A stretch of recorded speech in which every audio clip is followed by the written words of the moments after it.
বলো সাহেব, কি বলতে এসেছো? রেজে, কামিং 1st জানুয়ারি আমাদের নিউ ইয়ার, নতুন বছর। আমরা তাই এভরি ইয়ার 31st ডিসেম্বর রাত 12টার সময় নিউ ইয়ার সেলিব্রেট করি। বাহ বাহ বাহ, এ তো খুব ভালো খবর। আপনি যদি দিস ইয়ারে আমাদের পার্টিতে অ্যাটেন্ড করেন তাহলে আমরা খুব আনন্দিত হইব। ঠিক আছে ঠিক আছে, আমি অবশ্যই চেষ্টা করব। So kind of you, so kind of you. আপনি অ্যাটেন্ড করলে আমরা আপনাকে আমাদের বিলাতি কেক খাওয়াইবো। মানে পিঠে? জানো সাহেব, এই পৌষ মাসে আমরাও পিঠে তৈরি করি। দেখো দেখো, এই দিক দিয়ে আমাদের সংস্কৃতির মধ্যে কত মিল। ওয়েল সেড মহারাজ, ওয়েল সেড। আচ্ছা তাহলে আজ আসি। হ্যাঁ হ্যাঁ, এসো এসো এসো। আর আমাকে নিমন্ত্রণ করার জন্য তোমাদের ধন্যবাদ সাহেব, ধন্যবাদ। তা মহারাজ, সাহেবরা এসে আপনাকে নেমন্তন্ন করে গেল? আরে শুধু নেমন্তন্ন, যাকে বলে একেবারে স্বনির্বদ্ধ নিমন্ত্রণ। আহা, আপনার সাথে যদি আমাকেও নেমন্তন্ন করতো।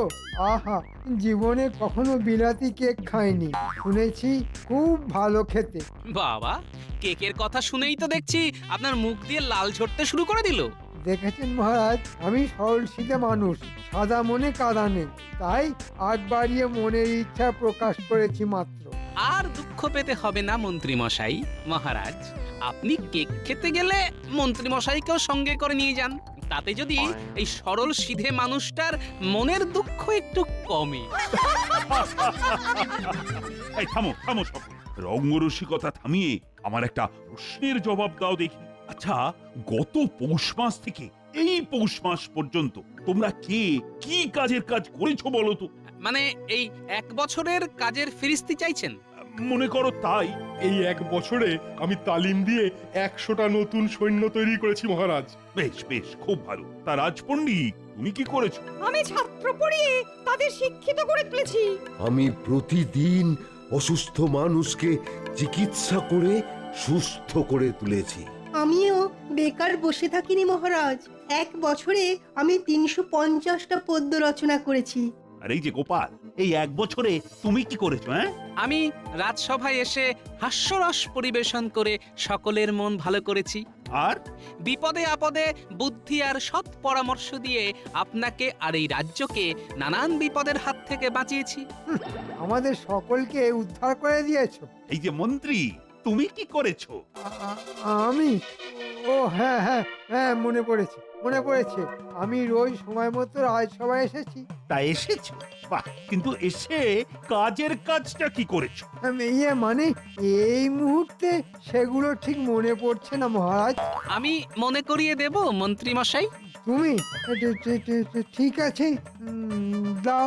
সুকর্মের পরিবর্তে বেশ কিছু দুষ্কর্ম করেছেন আপনি। যেমন কোষাগার থেকে টাকা সরাবার মতলব করেছেন, যদিও আমার বুদ্ধির কাছে হেরে গিয়ে আপনার সেই মতলব ভেস্তে গেছে। এ বাবা, এ তুমি কি বলছো গোপাল ভাই? আরো শুনতে চান? না না, থাক থাক, মন্ত্রীর কথা যত না বলা যায় ততই ভালো। আর বিজ্ঞানী, তুমি এবার বলো। আমি এই 1 বছরে অনেক পরিশ্রম করে এক আশ্চর্য আকাশযান তৈরি করেছি মহারাজ। যে যানে চড়ে কমপক্ষে 10 জন খুব অল্প সময়ে অনেক দূর থেকে ঘুরে আসতে পারে। তাই নাকি? এ তো খুব ভালো আবিষ্কার। তা এতদিন জানাওনি কেন? ভেবেছিলাম কাজ সম্পূর্ণ হলেই আপনাকে জানাবো। তা কবে সম্পূর্ণ হবে তোমার ওই আকাশযানের কাজ? সম্পূর্ণ হয়ে গেছে মহারাজ। এবার আপনি বললেই চড়াতে পারি। ঠিক আছে ঠিক আছে, খুব তাড়াতাড়ি সকলে মিলে চড়বো তোমার ওই আকাশযানে। তাহলে আজকের মতো রাজসভা এখানেই শেষ। কাল সকলে আবার এসো কিন্তু। বিজ্ঞানীর এই আকাশযানের কথাটা সাহেবদের কাছে পৌঁছে দিতে পারলেই অনেক টাকা পুরস্কার পাওয়া যাবে। তাহলে আর দেরি কেন, আজই গিয়ে খবরটা ওদের কানে দিয়ে আসি। গিন্নি, ও গিন্নি, বলো, কি বলবে? আমি একটু বেরোচ্ছি। কোথায় বেরোচ্ছ? একটা বিশেষ কাজে। কাল থেকে আমরা এই মাঠেই বল খেলবো। মাঠটা কত বড়, আর মাঠ ভর্তি কি সুন্দর ঘাস। মাঠটা হলে কি হবে? সাহেবগুলো তো আর ভালো নয়, আমাদের দেখতে পেলেই তো তাড়া করে। আরে এত ভয় পাচ্ছিস কেন? এখন তো কোনো সাহেবকে দেখতেই পাওয়া যাচ্ছে না। নে নে, ছুটে গিয়ে ধর।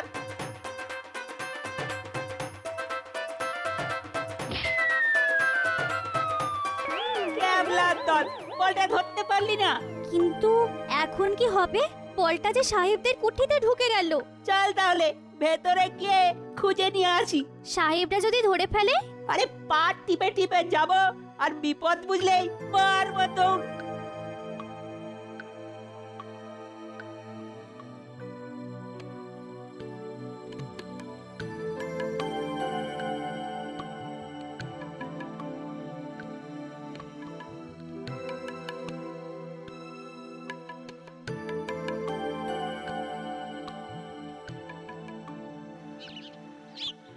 বলবো কি সাহেব, আমাদের বিজ্ঞানী এমন একটা আকাশযান তৈরি করেছে যে আকাশযানে চড়ে হুশ করে অনেক দূর চলে যাওয়া যায়। কি সত্য? সত্যি সাহেব, একেবারে চন্দ্র সূর্যের মানে ওই মুন অ্যান্ড সানের মতো সত্যি। তুমি কি করিয়া জানিলে? আজ রাজসভার মধ্যে সকলের সামনে বিজ্ঞানী এই আবিষ্কারের কথা ঘোষণা করেছে, তাই তো তোমাদের খবর দিতে এলাম। সাহেব, এত বড় আবিষ্কারটা তোমরা হাতিয়ে নাও। হাঁটাইয়া লইব মানে চুরি করিব? চুরি বলছো কেন সাহেব? ভাবো তোমরা জয় করেছো। রাইট, ওই ভেহিকলটাকে আমরা জয় করিয়া আনিব। তা কিভাবে করিব? আমি বলছি, তোমরা শুধু মন দিয়ে শুনে যাও। Very good. অলরাইট, আজ রাত্রেই আমরা অ্যাকশন করিতে যাইব। কিন্তু আমারটা? তোমার ইনফরমেশন মতো কাজ করিয়া অ্যাকশন সাকসেসফুল হইলেই আমরা তোমাকে 200 সৈন্য মুদ্রা দিব। ধন্যবাদ সাহেব। তাহলে রাত 12টার পর বিজ্ঞানীর বাড়ির সামনে আমি অপেক্ষা করব। অলরাইট। বলিস কি রে, এত দূর? হ্যাঁ দাদু, এত দূর। ঠিক আছে, খবরটা যখন পেয়েই গেলাম তখন দেখ না কি করি আজ। এমন একটা খবর দিলাম, আমাদের রসগোল্লা আর মাখা সন্দেশ খাওয়াবে তো দাদু? ঠিক আছে, তাই হবে। তবে আজ নয়, কাল। আমি এখন যাই, বুঝলি, একটু সেনাপতির সাথে কথা বলে আসি।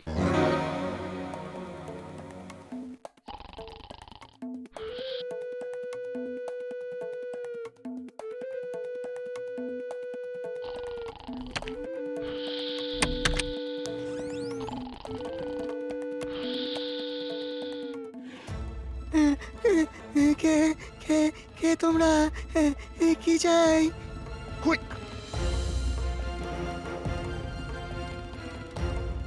পোড়া কপাল, এখানেও সেই গোপাল। আমি বাবা পালাই।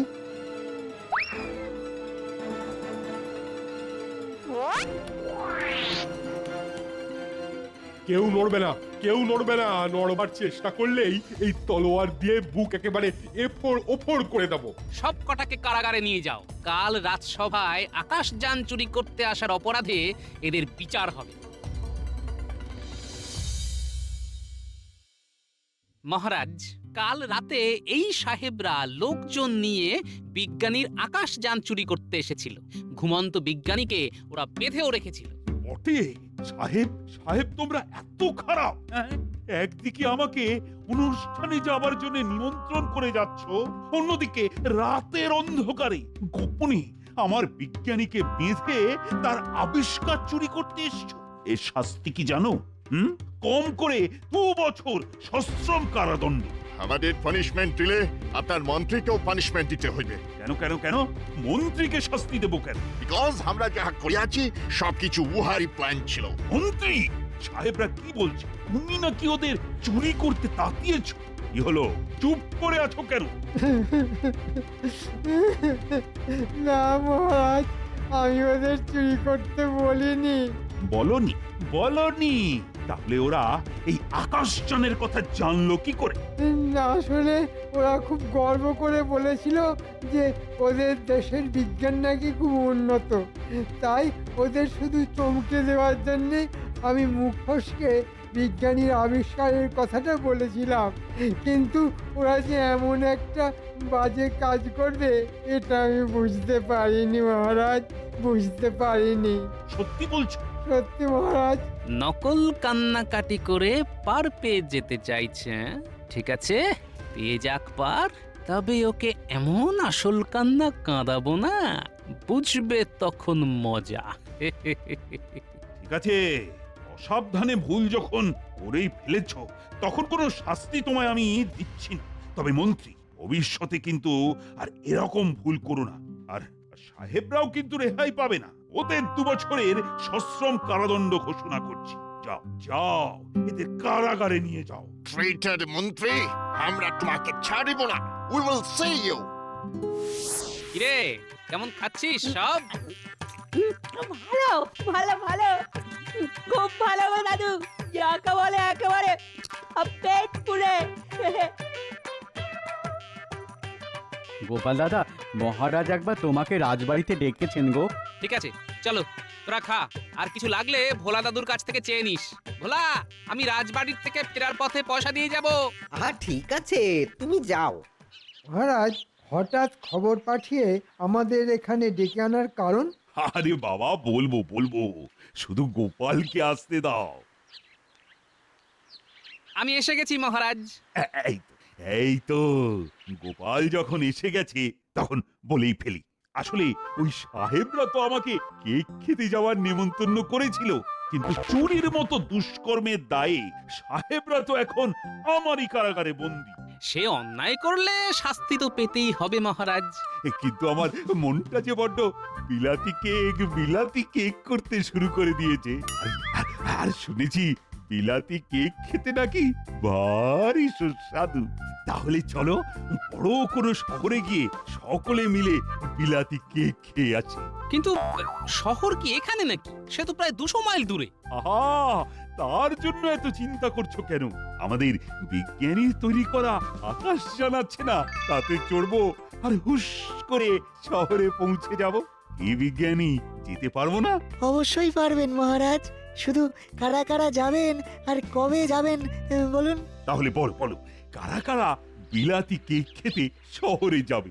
সব থেকে আগে মন্ত্রী মশাইয়ের নামটা লিখে নিন মহারাজ। বিলাতি কেকের নাম শুনলেই ওনার মুখ দিয়ে লাল ঝরতে শুরু করে দেয় যে। দেখেছেন মহারাজ, গোপাল আবার কেমন টিটকারি কাটতে শুরু করে দিয়েছে। আহা, রেগে যাচ্ছ কেন মন্ত্রী? তুমি যাবে, অবশ্যই যাবে। তা আর কে কে যাবে বলো? আমি যাব মহারাজ। আমিও যাব। আমিও যাব। ঠিক আছে, চলো সকলে মিলে একটু বিলাতি কেক খেয়ে হইচই করে আসা যাক। কবে যেতে চান মহারাজ? তবে কালই চলো।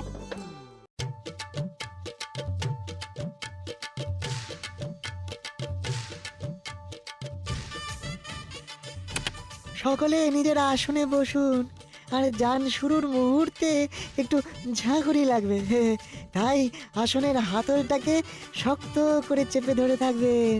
এই বিজ্ঞানী যা বললো সকলে কিন্তু তাই করো। কি আওয়াজ! হ্যাঁ, প্রথমটা হবে, তারপর আস্তে আস্তে কমে যাবে। হ্যাঁ,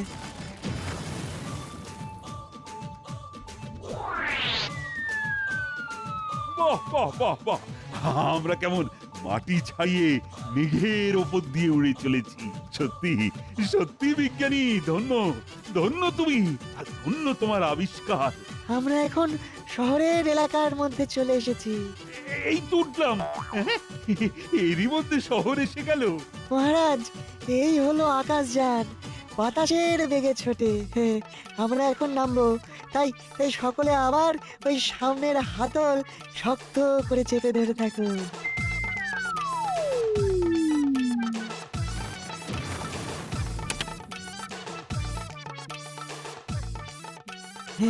সকলে এবার এক এক করে বেরিয়ে আসুন, আসুন আসুন।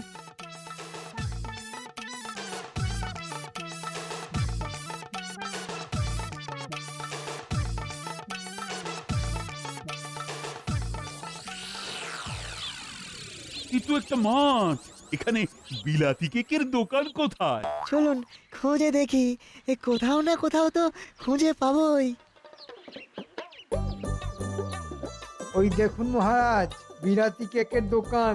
বাহ বাহ বাহ বাহ, খুব ভালো খুব ভালো। কত সহজে পেয়ে গেলাম। এই চলো চলো চলো তাহলে কেক খেয়ে আসা যাক।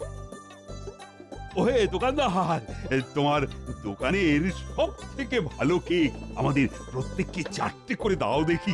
এক্ষুনি দিচ্ছি বাবু।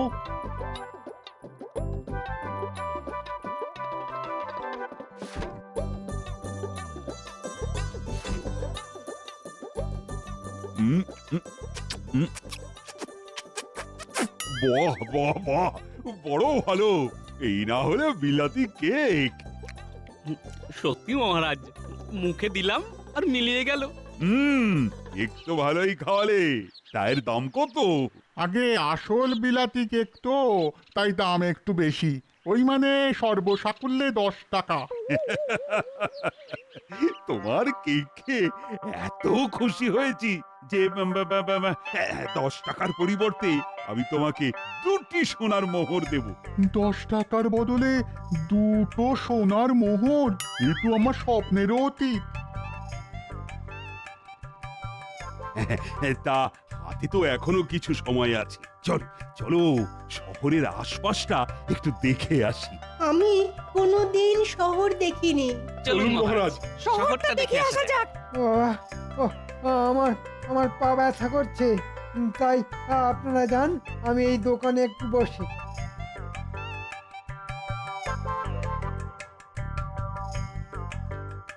এখানে এসেও মন্ত্রী আবার কোনো বদমতলব আঁটতে শুরু করে দিল না তো?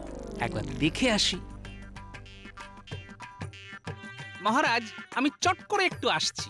আহ, পায়ে ব্যথা বলে মন্ত্রী এলো না, তো তুমি আবার কোথায় যাচ্ছ? আগে প্রকৃতির চাপ মহারাজ। যাও, তবে আমরা কিন্তু এখানে আর আধ ঘন্টা মতন থাকবো। সময় মতো আকাশযানে চলে এসো। ঠিক আছে মহারাজ। শোনো, আমাদের মহারাজ তোমাকে 2টি সোনার মোহর দিয়ে গেছেন। একটা তুমি রাখবে, অন্য মোহরটার বদলে যতগুলো বিলাতি কেক হবে সবগুলো একটা বাক্সে ভরে এক্ষুনি আমাদের আকাশযানে পাঠিয়ে দেবে। কিন্তু আপনাদের মহারাজ তো এসব কিছু বলে গেলে না। মহারাজ ব্যস্ত মানুষ, তাই হয়তো বলতে ভুলে গেছে।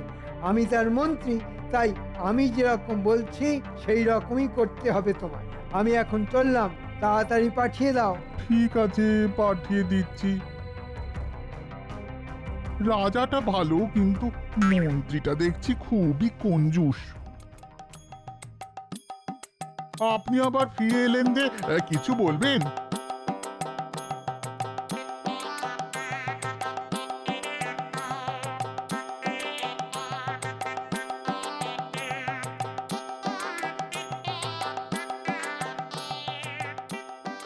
এবার তাহলে আমরা আকাশে উড়বো।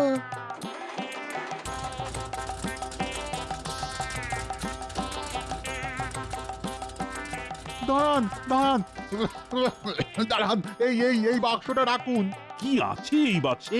আগে নিজের গ্যাঁটের কড়ি খরচ করে কেক কিনেছি, একেই বলে বুদ্ধির জোরে করে খাওয়ায়।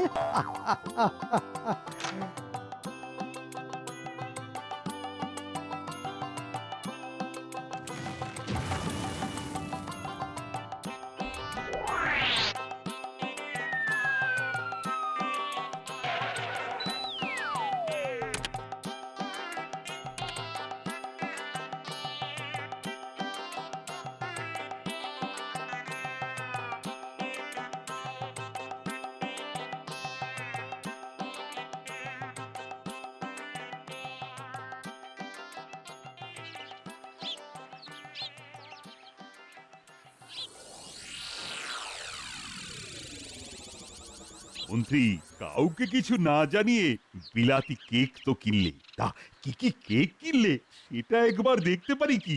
কেন পারবেন না মহারাজ? এই দেখুন।